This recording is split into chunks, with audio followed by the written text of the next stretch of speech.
those of you who don't know me, my name is Jamie Fogo. I'm the Dean of the Center for Maritime Strategy. I've been doing this for, can't believe it, 5 years now. And we welcome each and every one of you, allies, friends, partners, think tankers, policymakers, and folks from all over Washington, D.C. to be here today for the kickoff of Brent Sadler's new book, Naval Power in Action. And we'll talk a lot about that here on the dais in a minute. Brent is a senior research fellow at the Heritage Foundation's Allison Center for National Security and the author of this new book, Naval Power in Action, Seizing the Initiative in the New Cold War with China. And it is the second in a trilogy of books, and we'll talk about a little bit about the first one, a little bit about the next one, and give you a couple of hints in the next few minutes. Brent joined the Heritage Foundation after a 26-year career in the Navy. During that time, he completed multiple operational tours on nuclear submarines, which is why I like him so much. And he worked for the Chief of Naval Operations on the CNO staff and served as a military diplomat in Asia. He has an incredible CV, which you can see much more detail in his book and in his writings. And as a senior research fellow, Brent's focus at Heritage is on maritime security and the technologies shaping our future maritime forces, especially the Navy. If you haven't linked in with him, I'm sure he'd be welcome, all of you on LinkedIn. He is just prolific in the things that he puts out every day, whether it be X or LinkedIn, so I highly recommend you do that. He's a 1994 graduate of the United States Naval Academy, youngster, because I'm class of 81. He earned his Bachelor of Science at USNA in Systems Engineering with a minor in Japanese. And he holds advanced degrees from the National War College and Joshi University in Japan, where he studied as an Olmsted Scholar in 2004. And we have a couple things in common. We both went to the Naval Academy, we're both submariners, and we're both Olmsted Scholars. He went to the other side of the world in Japan. I went to France. It's a great program, and I serve on the Olmsted board today. And it just gives me a really good feeling to have you here, Brent. So without further ado, Brent, if you would take the seat here, we're going to talk about some things. So what I thought we would do is have a little moderated discussion for a few minutes. And you don't want to listen to me talk all day long, but we'll get warmed up, and then I'll kick it over to you to ask questions of Brent. And if anybody has a copy of the book, unfortunately, this is Naval Institute's book. We looked at trying to bring some books over here and let you purchase a copy of the book. Since we're a nonprofit, we're not actually able to do that because we would risk our tax-free liability. So if you have a book and you'd like him to sign it, he has graciously agreed to do that at the end of this session. And we're on a bit of a tight timeline. We'll have to wrap up here about 9:30. We're going to head upstairs and do the next iteration of the Center for Maritime Strategy's podcast, which is sponsored by Data Miner. Jeff Gage is here from Data Miner in the back of the room. Those are the guys that do First Alert and a lot of AI nowadays for the defense industry. And we'll do a session on the book and about maritime strategy in the future. So thank you. All right. First couple of things off the bat. We got through your bio. One of the things that comes out in the book right away is a strategy of shooting behind the duck. And I like that. We use that term in the military a lot, Brent. We're always behind the power curve. But before we go into the content, this is really the second book in your trilogy. So the first one was Naval Power in the 21st Century. The second, this one, Naval Power in Action. So what's the third one going to be? We heard Naval Power at the deck plate. I mean, is that right, or are you still working it? So I'm still working it. The proposal's been made for a third book. I think it'll be accepted. But the series of the books, because again, the clock has been ticking. So the first book was really the culmination of 10, 15 years of field work, testing a new type of American statecraft, kind of high strategic. The second book, this one, still strategic in its implications and effects, but more tactical. something that you can do that's going to change China's calculation because we're trying to avoid a war this decade. So it's urgent. But the third book is, all right, we're past that. Now we're like in weeks, if the next book comes out for timeline, we ostensibly could be in that window where the Chinese feel highly confident that they could win in the conflict. So then success or failure comes down to the people on the deck plates, or in the embassies, or on the boardroom of or in the waterfront of the shipyard. And so the third book is to kind of focus out, okay, well, you're in the fight, or you're just about to be in the fight. How do you manage? How do you lead? How do you preempt your adversary's actions and think several steps ahead? Not from some policymaker or someone in Congress or diplomat, but rather as a doer. And so that's the intent. I thought it'd be a nice way to wrap up the three books. Say from strategy to execution, something that always used to drive me crazy because they often are disconnected. You get great philosophical strategies, and then everyone else to figure out how to connect it to reality. I hope I contributed to that connection. All right. Well, I enjoyed this book because I finished reading it this weekend, and I look forward to the next one, particularly if it's about strategy or execution on the deck plate. And that's one thing about the resiliency of America. I think we're all going through some tough times right now, but when confronted, Americans always rise to the challenge. So I think that's what's going to happen, and it sounds like your book is going to be something akin to Freedom's Forge, and how we did that back in the Second World War, and then kind of rebuilt the world afterwards. But we'll wait with bated breath to see that book. Now this book, In Action, really has three parts. The first part is strengthen overseas basing, and I enjoyed that because of the number. I think I had 12 bases while I was Navier NAVAF and Allied Joint Force Command, Naples. And I'm heading back over there this week for a NATO exercise. So it's good to get there. And I'll be at two of those bases. I land in Naples, and then I head directly out to Gaeta, where the command ship is located, USS Mount Whitney.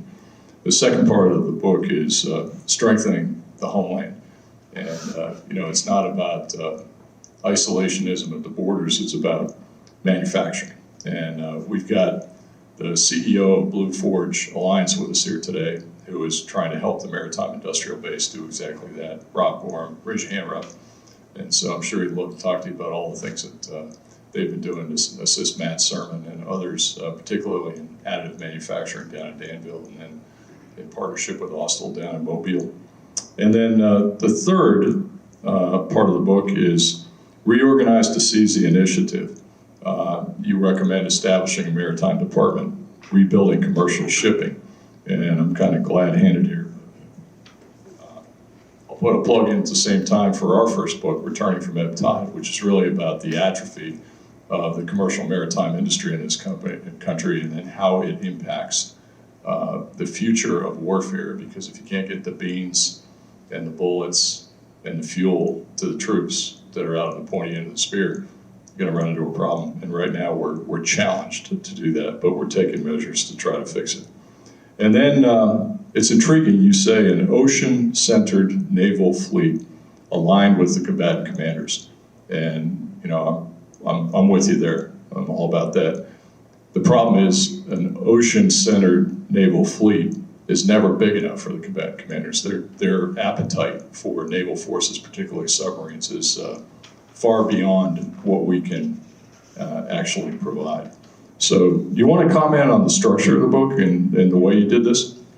Yeah, absolutely. So there's an equation in the first book. If you've read the first one, it's about how do you actually get to the right force design, ships, and where you operate.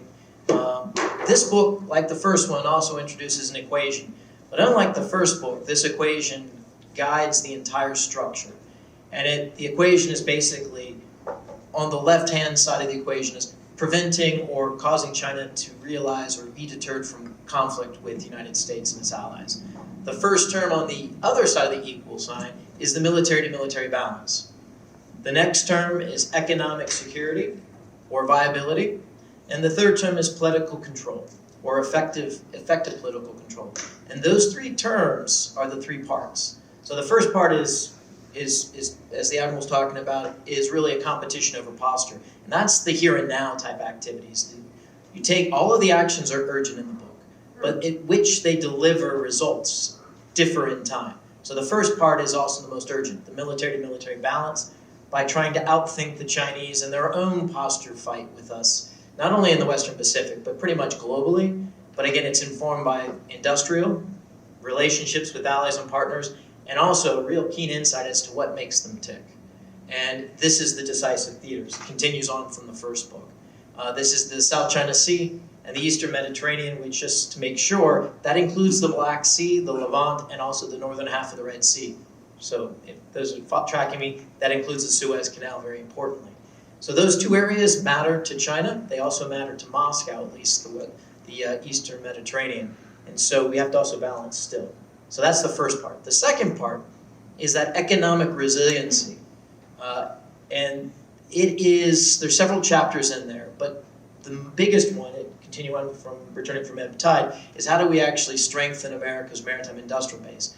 For our allies, it's a strategic vulnerability for their defense. So we're in it together, but we have to be smart about how we do it. This is really a continuation of some of my earlier work, and then it kind of builds out in some other new key ways, also especially in operational energy, which is another industrial vulnerability. And I think we've turned the corner. We have to be realist about how we approach these things. Anyway, then the third chapter, or the third part rather, is 3 chapters. And it's looking at if you're really going to compete in a new long Cold War with China, which is really, the Chinese had decided on that, quite frankly, all the way back as the bodies were still warm in Tiananmen Square in June of 1989, to be completely honest, as we know from the Tiananmen papers that were leaked in the late 90s. So we're in this new Cold War with China. We have to reorganize for purpose. So we need to urgently take the actions in that third part, but the delivery is a cultural shift, how we institutionally think and how we promote, how we act. And so you've mentioned the Maritime Department, which is one that I think makes so much common sense. Maybe leave the letter for the Q&A. The other is a new National Security Council. Some of this is already happening. I don't think it's inspired by this book, but a smaller task-focused NSE, not one that's replicating and managing the interagency, but one that's actually just on the president's handful of objectives, delivering and making sure the delivery of results, not management. And so that's the structure of the book. It all comes back to that equation that I mentioned. You see every part reintroduces the equation and how those actions actually, using my nuke submariner training, which I'm sure you picked up at the beginning, is trend analysis. If you can actually make some kind of influence on that military-to-military balance, it's a down arrow. That means the Chinese are less certain. If you can enhance national economic resiliency, that's a down check on the Chinese confidence. That's positive. And then, of course, if you start to reorganize and signal that you're in it for the long fight, their ability to control the political environment or diplomatic environment in a conflict goes down, and that's good for deterrence. So I think we'll stop there, but thanks. Hey, thanks. I want to seize on a couple of those themes. First of all, operational energy. One of the podcasts we did with data miner was with Dr. Brenda Schaefer from the Naval Postgraduate School. She is one of the Navy's civilian foremost experts on operational energy. And I was a little surprised at how strongly opinionated she is on the density of fuel. So she is not a wind power person, a solar power person at all. That's not going to win wars and save lives and preserve our national security. She's all about diesel fuel and JP5. And we had Admiral Mark Miguez here for the Congressional Maritime Intensive a few weeks ago with 22 professional staffers, and he basically said, if I didn't have console ships or a console ship in the Red Sea, I would not have been able to do 80 strikes against the Houthis in 30 days. And because there is no JP5 in the Red Sea, and that is the fuel that we must use for a high-powered aircraft, the pointy-nose F-18s and the F-35s. So operational energy, a big part of the book, very, very important. Okay, so in the book, you often refer to one of my favorites, a book called Oceans Ventured. And this is by John Lehman. For those of you that don't know, Dr. Wills did it's, what do you call it, Steve? It's the second edition of Aircraft Carriers of the Fleet with Secretary Lehman. Yes, absolutely. John Lehman knows more. John Lehman's forgotten more about aircraft carriers than most of us will ever know. So he approached Steve about 5 years ago, and they did this book, and they launched it, and FPRI and Orbis were gracious enough to publish it, and Steve runs out of copies every time somebody comes here. And as a result, John Lehman is a very good friend of the center, and we get a lot of advice. There's no steering us. He doesn't put his hand on the tiller and tell us what to do, but we get free advice, and let me tell you, that's something that is really, really important.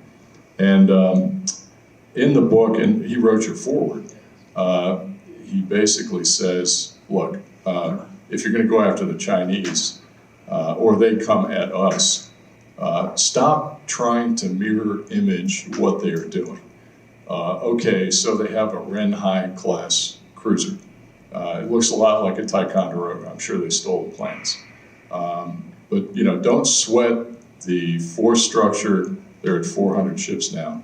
Look at how they employ their ships and go for the vulnerabilities in their strategy and their tactics and their standard operating procedures and exploit that. And we're usually pretty good at that.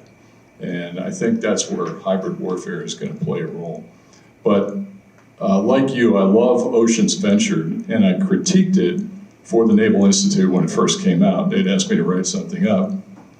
I read it. I was on active duty as a 4-star. Secretary Lehman and Admiral Rickover did not have a good relationship. So there were a couple submariners that were needling me for doing this, and I said, no, I got a lot of respect for the Secretary. And this book is an excellent book. And I read it about 6 months, and wrote the review about 6 months prior to Exercise Trident Juncture, largest Cold War exercise since 1987 in the European theater. 50,000 soldiers, sailors, airmen, and Marines, 70 ships, 300 aircraft, 10,000 tanks and rolling vehicles. A LiveX, all that stuff went into Norway with an attack from Russia up north, and we had to push them out, so there was a red cell, and we went through this. I used this book to tweak that exercise, to push back against the Russians, send the carrier up into the high north, and that was the Harry S. Truman, and the CSG commander was Admiral Gene Black, and he was my by-name call after that exercise to be the 6th Fleet Commander, and he was 6th Fleet Commander for 2.5 years. So I think a lot of this book, and when I wrote the review, it was so positive. Secretary Lehman called me, sought me out and called me, and he goes, hey, Admiral, if I'd known you were going to write such a good review of my book, I would have demanded more money from the publisher, but I didn't, so next time tell me. And he told me he was going to take me out to lunch, but he never has. So. Anyway, it's all about exercises. During the 1986 execution of the Maritime Strategy of 600 ships, and Admiral Franchetti talked a lot about exercises, and she was 6th Fleet Commander when I was Naval Forces Europe. She worked for me for about 2.5 years. I loved her. And she would say, hey guys, we don't do exercises anymore. We're exercised out. What we do, because we're that good, is a rehearsal of concept. So you're not going to go to sea and do some exercise that you've never done before and test. Distributed maritime operations been around for about 8 years now. What we're going to do is a rehearsal of concept on how we fight. And I really like that.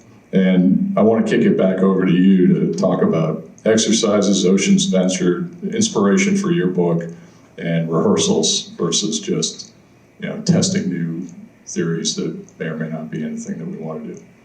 No, absolutely. And again, it's great to see that there's a consensus forming around this. It goes back actually years before my book came out. And again, John Lehman, who was kind enough to write the foreword for the second book, echoes this point. And again, I'm inspired by the experience of Ocean Venture, the early 80s exercises. But it really goes back even further. We should be thinking about how do we operate, and I was a flag lieutenant at 7 fleets, so we actually did a couple of fleet-scaled operations. This wasn't an exercise, it was the fleet operated together at sea as a fleet. not a carrier strike group or a surface action group. It was a fleet. Well, one of these was to test Y2K. That was not fun. No real big surprises. It's boring. But we would also go do exercises with South Korea at the time for multi-focus lens at the time and other type of exercises. But on one occasion, we actually did what I would say today is needed, a fleet operation. And there's several of these in the book. It's in the 3rd chapter. It's in that positional competition part, that military balance. And while we need to test and practice how we're going to execute and refine our concepts of operation, we also have to be thinking about how can we change the calculus in Beijing. One of the things about Ocean Venture that struck me, and you'll see there's a proposal for an Operation Southern Swing. It's not maybe what you might be thinking, a Southern Swing, but the idea is to take a carrier strike group or a fleet, but to take a carrier strike group and have it detach from the Northern Atlantic and move through southern routes and show up in the Central Pacific as quietly and as surprisingly as possible, and then become attached to, say, a 3rd Fleet or a 7th Fleet, or even a 1st Fleet if I have my dreams come true. But there's also a need for fleet experimentation at the scale that we did in the 30s. And oh, by the way, those weren't just the Navy. That was also with the Army and their Air Corps at the time. There's several of these that occurred that were very remarkable, that really made sure that our sailors and Marines and even the soldiers were ready for the type of combat that they were going to see across the Pacific. But we have to actually start doing this in the field, at sea, at fleet scale.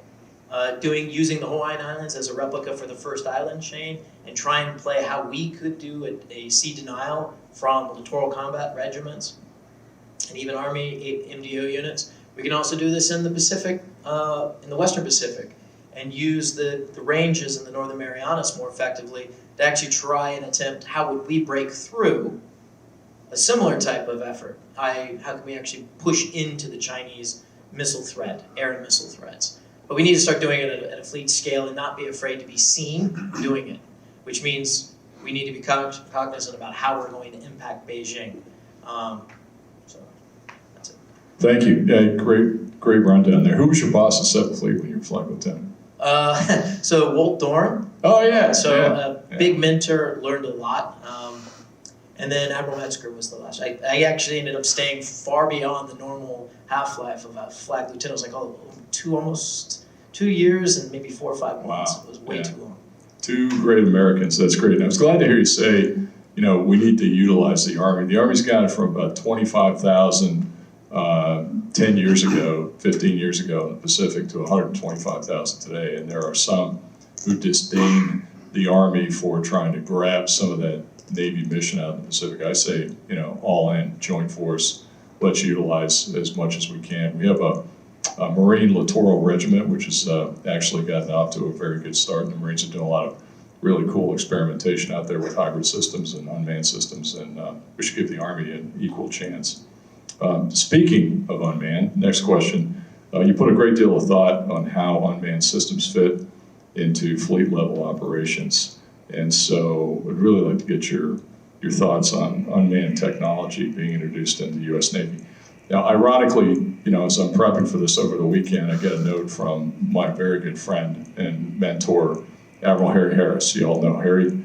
He was Indo-PACOM commander. He was 6th Fleet commander. When I worked for him as his deputy in Subgroup 8, we went off and fought the war in Libya together.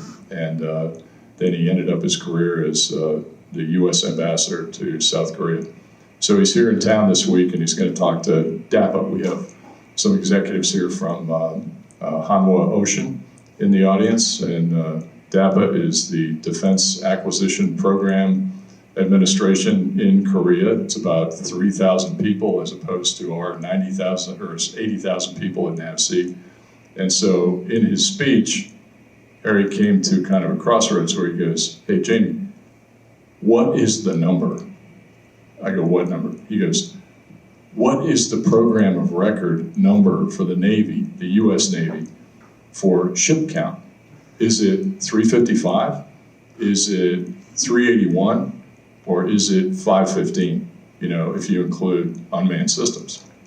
And I go, "Hey, Harry, all I can tell you is," and we have a new CNO, So Admiral Cottle is somebody you and I have known for over 30 years, and he's got a plan. Let me tell you, he's come out of the blocks swinging. He's got all sorts of documentation out there on forge, fleet, and fight. I love it. And at any rate, I can't speak for Admiral Cottle because he hasn't changed a number or put out a number, but the program of record comes from the Congressional Research Service summary of testimony on the Hill in March and April.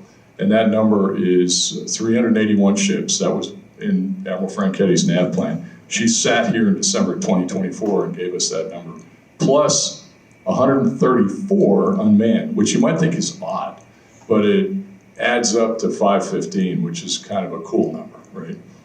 For numbers of ships, manned or unmanned or uncrewed, if you want to say that. So that's what I told Harry, and that's what he's going to tell the audience. And oh, by the way, you asked the question, hey, can we do this? No, we can't.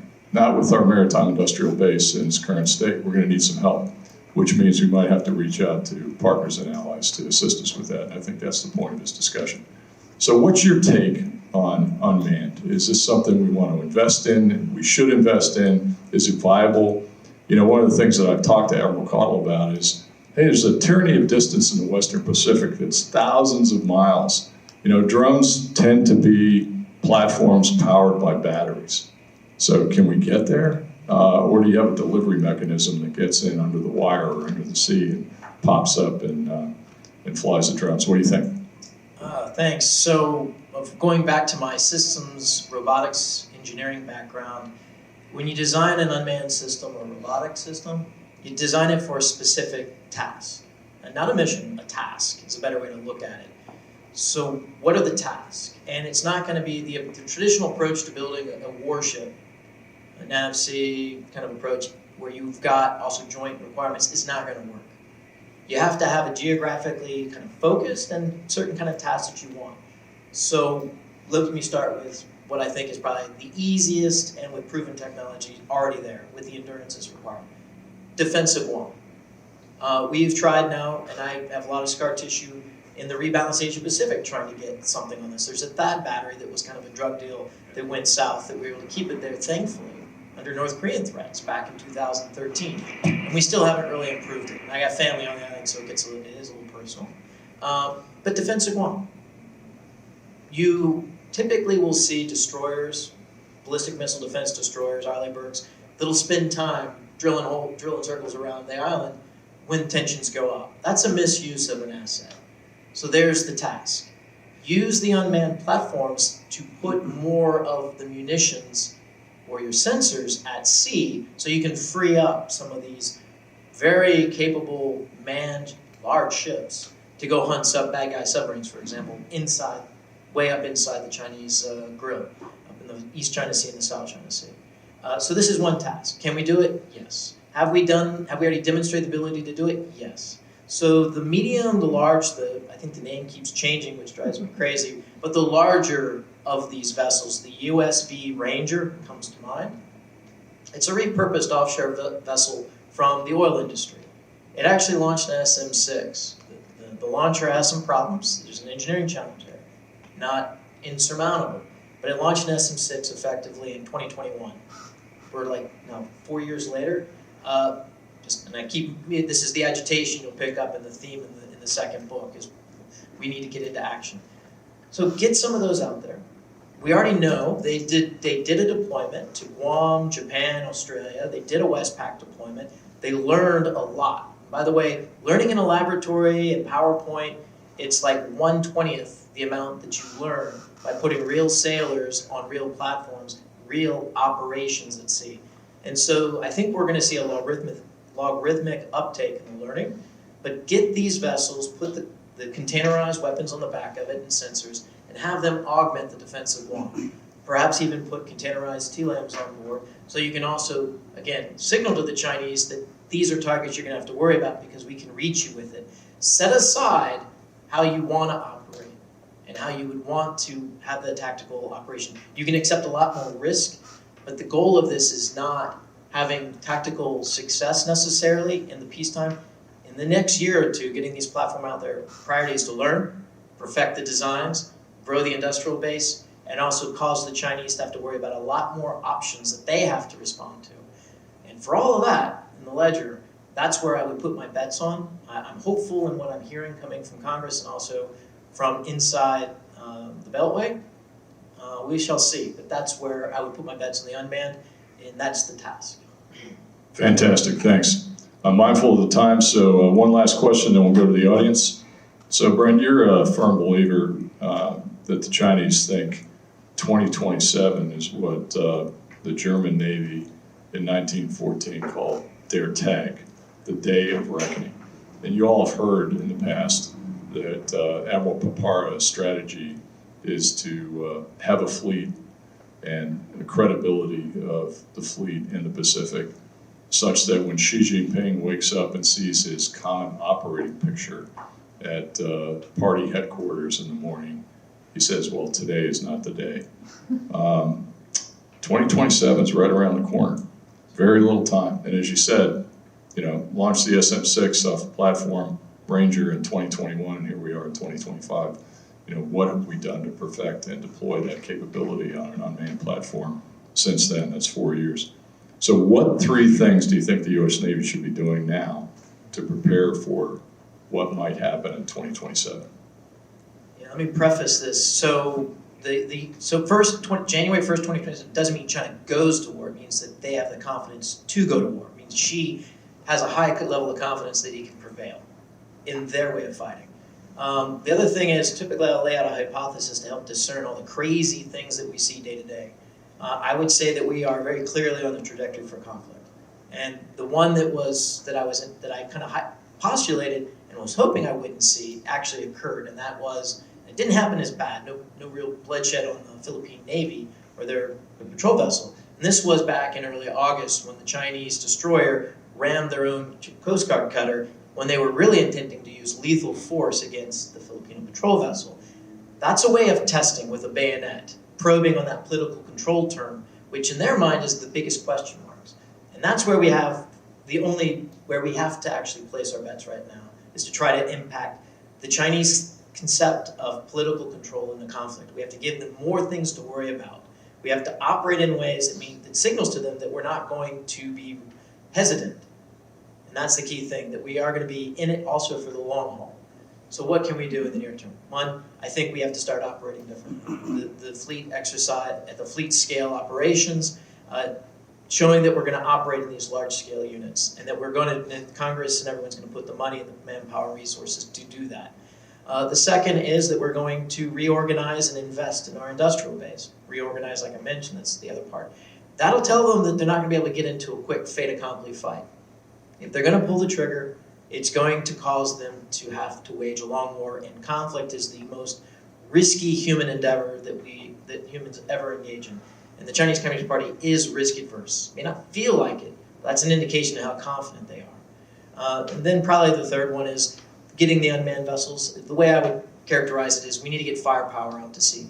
We are basically waving red meat in front of the Chinese Communist Party for the last few years, and quite frankly, there's nothing on there that's telling me otherwise. When you look at firepower at sea, the Chinese will count VLS cells, they'll count torpedo tubes, they'll count ships that are typically deployed out there.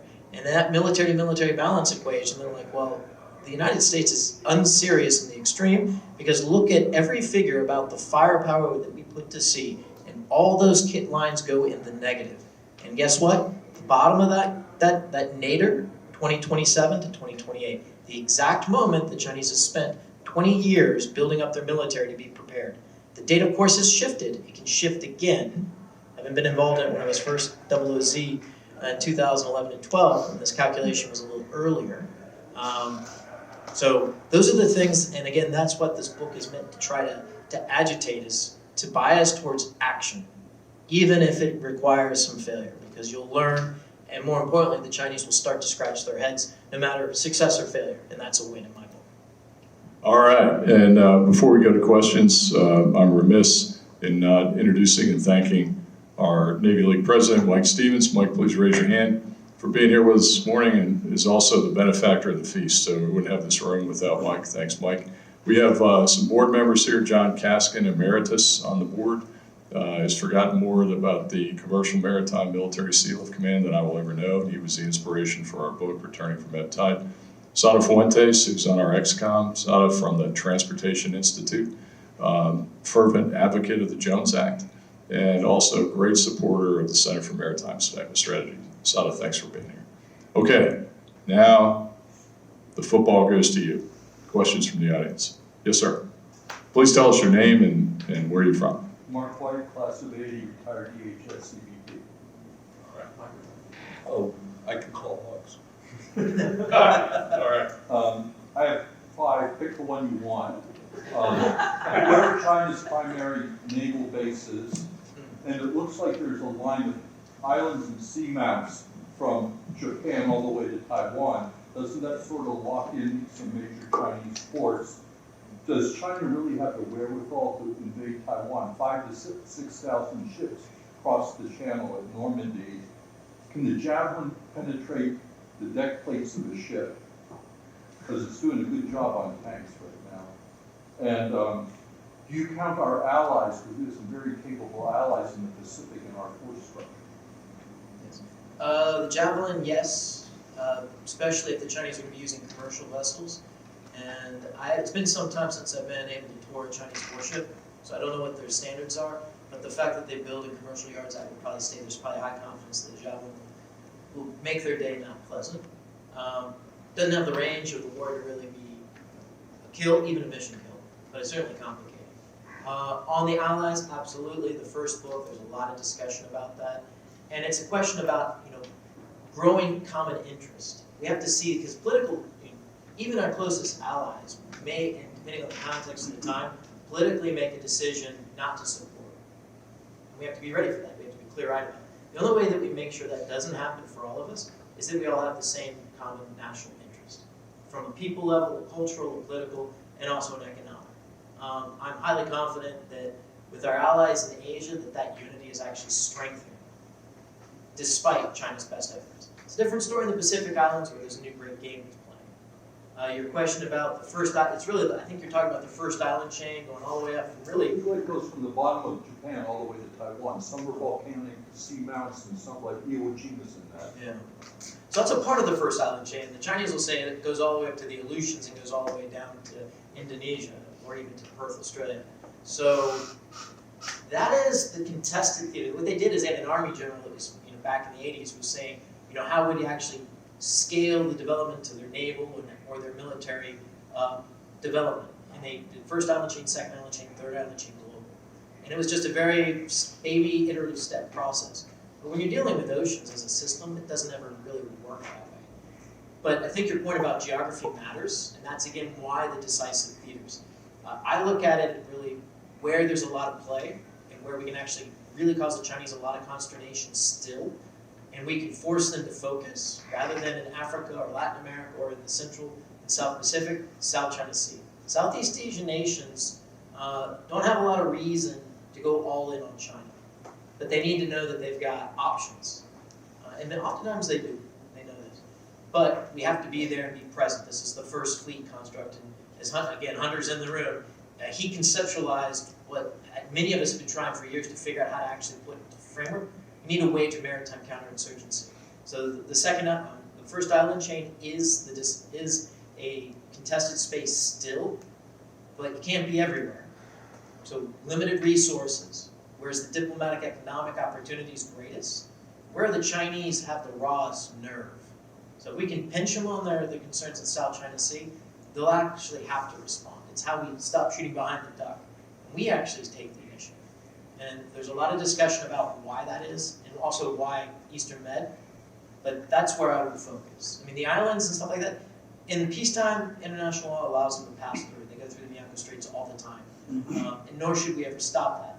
But we should be able to shut it down in a New York second, should the Chinese decide to go to war. Yeah, I also recommend you take a look at Bridge Colby's book, Strategy of Denial. So he dropped off a copy here with me at Christmas 2022. I've read it twice, most recently a couple months ago, to see if this would impact what he comes in, because this Bridge is the guy driving the national security and the national defense strategy right now.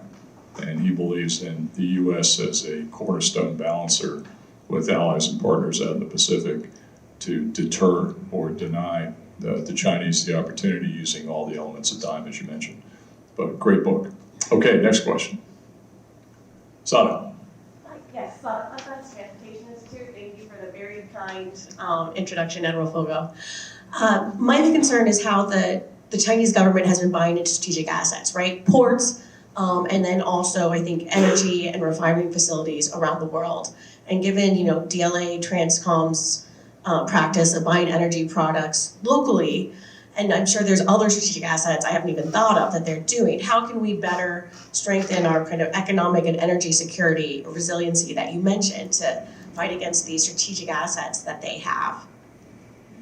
Great question. I was just in Perth, really there to kind of kick the tires on the AUKUS deal. And what I came across was a great opportunity for addressing some of this rare earths. So Western Australia is a great place for mining and minerals, also rare earths. And the Japanese are investing there to build out a refining or chemical processing, I think is the more correct term, in Perth. So we need to get more resiliency in the supply chain and key strategic products. I don't like strategic materials or minerals because it also is finished products like microelectronics.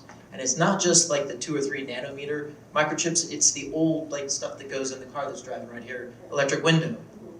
That same kind of level of simple circuit is also what opens and closes a canopy on a fighter aircraft. It's not high-end stuff. But if you don't have it, and you can't close you're gonna have to find other workarounds. It's not to say it's impossible. It did shut down production of F-150 trucks during the COVID. Mind you, it wasn't the high-end stuff. So we need better resiliency in the production. We need to look at it as finished products. Things like very large diesel engines for maritime use for propulsion. That we need heavy lift ships. We need to also look at trying to diversify more. That may be onshoring, nearshoring. But given the time, the only way we're going to do this is in league with international investors, preferably our treaty allies, because there's a high level of trust back to that aligned national interest. So we need the ships is a part of it, but I think you were talking about the products and everything and the energy. On the energy side, the dilemma that is downrange is very real. Without Red Hill, there isn't a huge fuel depot that a few number of tankers can move the fuel forward. This is the same dilemma that we faced in the first year of World War II in the Pacific. And we've done it to ourselves. I am never going to defend Red Hill and the way it was managed, because I had friends and family on that island as well. So we have to do better, and we have to do much better with our allies locally to figure out ways where they're refining the fuel that we need, like JP5. And we have to have assured access to that in a way that the Chinese cannot interfere with or interrupt. So again, I come back to it, rest with our treaty allies first. But we also need more ships, tankers come to mind. Amen. We have a question over here. Yes, sir. Oh, tough questions from an old colleague. Yeah, Fred Bartos from Pantheon Integrated Solutions. It's a question about the new energy that the administration brought. They had a lot of emphasis on rebuilding the maritime sector, the maritime industrial base, but it seems to have fizzled out. You don't have an Undersecretary of the Navy in the seat yet. You have very few appointments on the Navy side. I think you have one Assistant Secretary of the Navy that had its hearing, but you don't see any further nominations. So my question is a bit of a two-parter. Is that perception of the fizzled out initial energy from the administration a reality? Has that had any impact? And has there been any effect of the initial moves and the initial executive orders trickle down to the deck plate, if you will, be it on the operations side or be it having some urgency maintenance and getting boats in water and activating more of that urgency? There is a reality that can't be denied, and I certainly won't pull my punches on anything.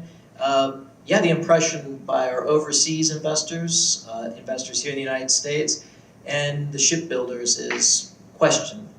They're uncertain if there is this continued emphasis because in the campaign for the presidential elections, then you had the Ships for America Act in late December.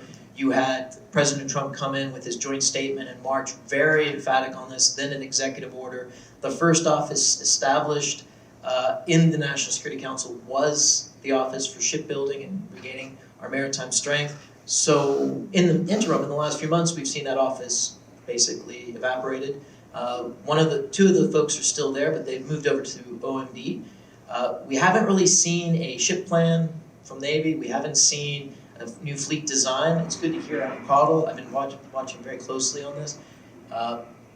We have a reconciliation bill that put a lot of money and perhaps a presidential budget that also put about a 22% plus up in shipbuilding alone. That's good, but 9 of those ships are unproven designs that are amphibs, so we need to get firepower out to sea. So good, but not good enough.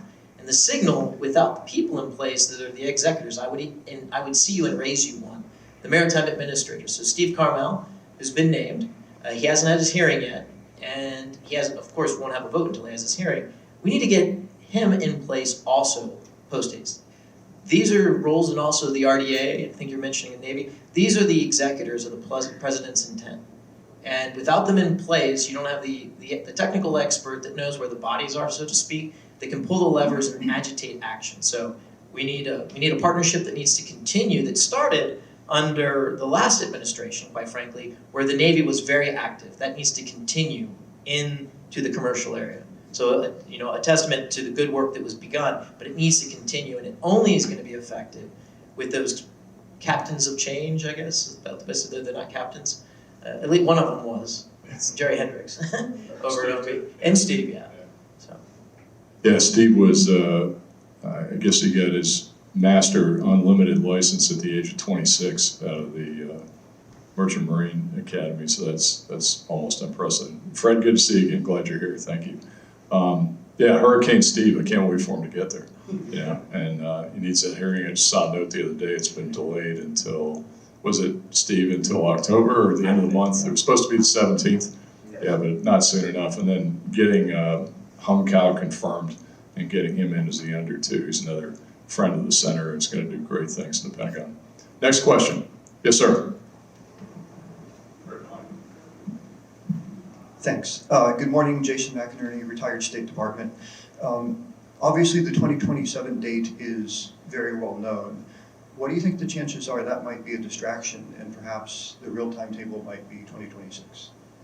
Yes, this is why you use the scientific approach, lay out a hypothesis and see if the realities actually indicate you've got it right. And sometimes getting it wrong is good too, and it helps refine the understanding. So with the Chinese, so treat it like a complex system, and there's never a 100% answer, and it's always going to change. So in the 2027, about 2 years ago, those that might have heard me speak, I basically said, hey, look, in the fall of this year, so starting in the summer through the fall and maybe into the January, February of next year, the Chinese are going to be in a situation where their uncertainty about political control in a conflict is going to reach a culminating point where they're going to have to test us. And they're probably going to have to test us with blood. And this is also inside their strategic culture. And there's, rhyme and reason, I can go through the history in some of these cases where they've done this. So it's how they behave. And when I saw the incident off a second time with the Chinese destroyer and Chinese Coast Guard vessel trying to use lethal force against the Philippine patrol vessel, it was clear that where we were going. Is it 100%? No. But I would say with a high degree of confidence that the Chinese are in the phase of active testing and not afraid of a little bit of bloodshed in order to refine their planning. This is the political control part of that equation I was mentioning. So we're not out of the woods yet. Just today, the intensity level of Chinese military activities, again, the Republic of China and Taiwan actually reports this better than anyone else right now. And the levels now are well above average, above elevated average. So we may be coming back to this intensive military testing that seemed to have taken a pause the last month or two, at least with the United States. I attribute it to the hope that Beijing was going to get a sweetheart deal from DC on trade. I hope that's not the case. Yeah, it's very interesting to watch.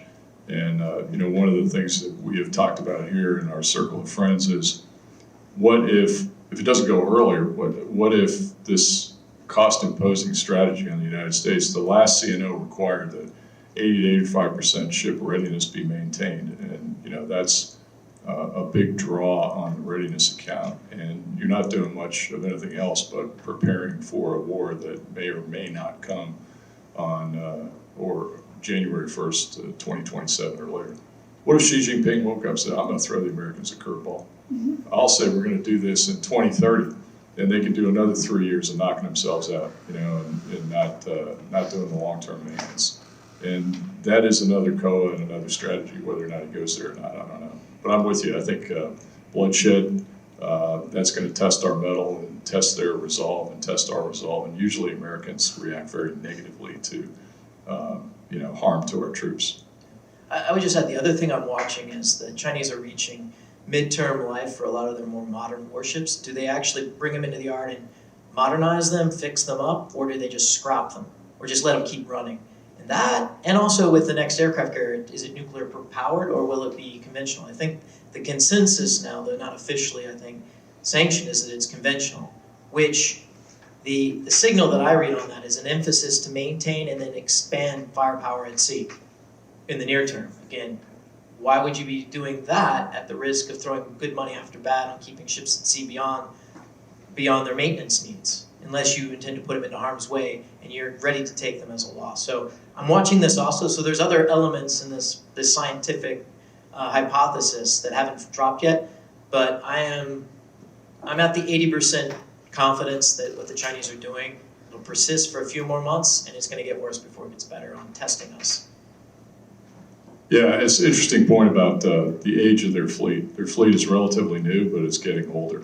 The longer they wait, the older they get, and you know what happens to ships when they get old. We're seeing that right now, right? Back in 2007 and 8, when I worked for Admiral Mullen, the Russians deployed backfire bombers down to Venezuela, ironically, with what's going on right now.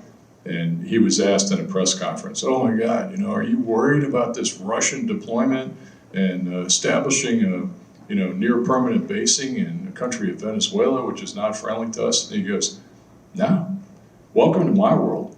Try running infrastructure halfway around the world and see how that goes for you. I got to do it in places like Djibouti, and it's a big drain, on the economy. Same thing with ships and maintenance. So the older they get, that may be the impetus on China's part to act earlier, to do it while they can and while they're at peak performance and readiness. One last question, and we'll go to book signings. Hunter. Thank you, gentlemen, for a great conversation. Hunter Stiers, by the way. A distinguished fellow. Thank you. Thank you, Admiral. I wanted to pull a little bit further on the thread of the collision off Scarborough Shoal, because, and I respond very much to this point about this being a signal of Chinese intent to test with potential lethal force. In the event it wound up being lethal force, as an own goal of, the estimate is about four Chinese sailors were killed in that particular incident. I am curious, considering the discussions in various open sources that the Chinese have had, and it's been a long-running theme of their concern about the professional competency of their own military and their officer corps, especially relative to American and Western and Allied counterparts. That we've heard very consistently that they're like, we really can't match our people. Is there, I would be curious as to your thoughts of, given the result of this particular incident, just from a ship handling standpoint, that here they go in, intending to, critically ram a Philippine Coast Guard vessel, and then they wound up running into each other, and I think what can only be described as a very embarrassing incident for them. Is this perhaps a bit more of a, hold your horses kind of signal internally relative to, because we've had other signals in terms of Xi's potential limited confidence in his own military, including at high levels in terms of corruption and otherwise. How do you read that internal signal relative to this perhaps tactical test result? Yeah, I don't think it's pumping the brakes in Beijing. I don't get that. The only thing that did seem to have like a dampening on military activity, it was more about around Taiwan. Maybe some of the buildup that was going on around near Second Thomas Shoal before the August event, the large numbers of maritime militia that was gathering and they were even showing their arms was, I think, due to trade negotiations. Is the Chinese showing what we could do, but we're not going to do so? Hey, we're willing to pull back if we enter into a favorable trade deal.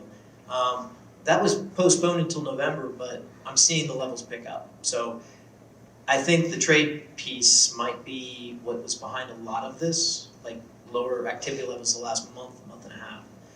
As far as the collision and whether or not this will cause like a pullback on the Chinese, I'm not sure I see that. As soon, like the next day, they acted as if nothing had happened, true to form. They're more worried, I think, at this stage on their domestic audience and portraying it a certain way. And they control all the levers of information and influence in China, either coercively or by direct filtering of the information through the Great Firewall. So I don't see them pulling back on this. The other is that they continue to operate. They continue to send their Chinese Coast Guard vessels around into these contested waters to this day. The Japanese were reporting just last week that there were a sustained large number of Chinese Coast Guard vessels now inside the Senkaku territorial waters as well. So they're continuing to poke and prod around. I think they're going to be very judicious, as I think they were trying to be in this case. They just didn't execute it very well, to say the least.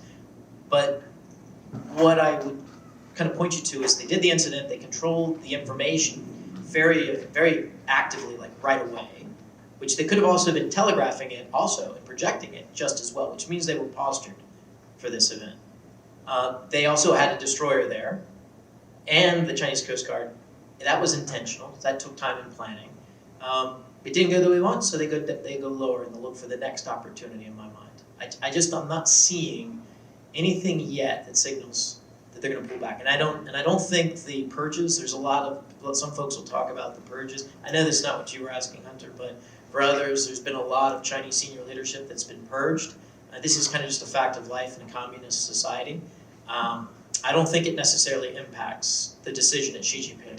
If anything, it might actually go the other way. It might accelerate things. But I don't have my insight on that. Anyone that's like criminologist or Kremlinologists from back in the Soviet time, the same thing with like sinologists. We're trying to discern what's going on inside the brains of the power makers in Beijing is not a winning game. But the jury's still out, I guess. But I don't see it listening. Yeah, interesting conversation. And Hunter, I didn't realize that 4 Chinese had been killed in that collision. The Chinese government, of course, said nobody was injured, but I saw one guy standing. He was like a line handler on the bow of the Coast Guard cutter, and I can't believe that he wasn't thrown into the ocean or impacted. And then after the destroyer went by, there was one guy that was next to under the bridge wing. Looked like he ran back, but so they probably did lose people. The other thing that's interesting about it is it was the Chinese Coast Guard cutter pursuing the Filipino vessel. The Filipino vessel wasn't going that fast. It seems to me as the destroyer came in, maybe with the intent of eliding, scaring, or maybe a full-on collision with the Filipino vessel, it wouldn't have been that hard to maneuver the destroyer to actually hit the Coast Guard cutter with a right full rudder or hard rudder at the last minute. So I didn't really get it. Maybe he got cold feet and wanted to thread the needle and realized that, and he was going pretty fast, so he sped up to try to thread the needle, and then he hit his own ship. The Chinese don't delegate very well. So whoever the commanding officer was on that destroyer probably had a political officer on the bridge with them, because they're always there. I would speculate the CO had the deck and the con, and there's no forceful backup. Who's going to tell them, hey, you're going to hit our own ship? Nobody's going to say anything. You would think that would happen on our ships. I mean, we had Fitzgerald McCain come a long way since then. And I would certainly expect forceful backup on a submarine before I did something stupid as a commanding officer, but I don't think that existed. So what happens from there? I don't know. I think there's a great article there for you, Hunter. Look in the forensics of the Chinese collision with the Coast Guard cutter. Why did it happen, and where do we go from here? Yeah, a lot of it's in the open source in Chinese. So there's the other thing back in the day is to look at what they're saying. And I'm hoping CMSI does something sooner also on this. But this right for digging into. The other thing that's important to note on that is the speed at how quickly the destroyer was able to stop. Yeah. It went dead in the water within a boat length. Yeah. So that tells you also about their engineering. So yeah, that throttleman, whoever he was, responded, very well. It was a gas turbine, maybe it was automatic and fly by wire, but yeah, pretty impressive. I noticed that too. Okay, that's a wrap for questions. If you have a book, I think Brent is happy to sign them, and probably the best place to do it is in the back of the room. We've got a table set up there, and I would just ask that we be upstairs by 9:45 to start the podcast. Thank you. Thank you all for coming.